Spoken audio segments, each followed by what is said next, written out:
Yan po guys, ang ating lulutuin. Magluluto po tayo ng igado. Ayan po, yan, nagayat-gayat na po yan. Yan po yung ricado niya. May siling, luya, tsaka tayong sibuyas, bawang. May green peas. Ayan po, atay ng baboy, tsaka ito. Carrots, patatas, saka green, tsaka red pepper. Ayan po. Ang ating lulutuin. Igado po. Ayan. Yan po. Lagyan po tayo ng bawang. Ayan. Sibuyas. Ayan. Lagyan po tayo ng luya pangtanggal ng lansa po.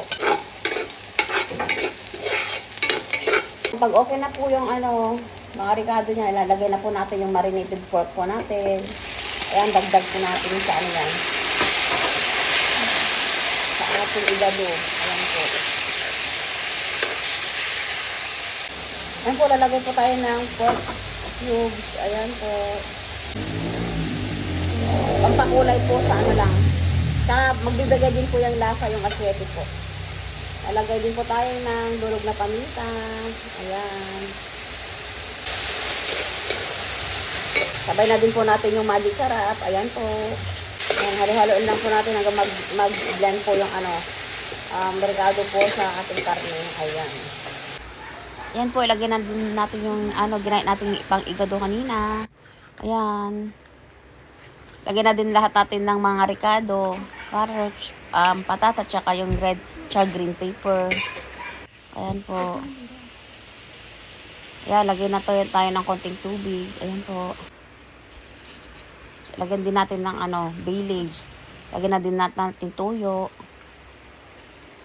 Ayan, lagay tayo ng green peas. Sa huli po, lagyan natin yung atin ng baboy. Ayan po. So, lagay tayo ng konting calamansi juice. Lagay tayo ng green at saka red na sili. Ayan, dagdag lasa po sa natin. Ayan po guys, ang ating niluto. Pork, igado po tayo. Ayan.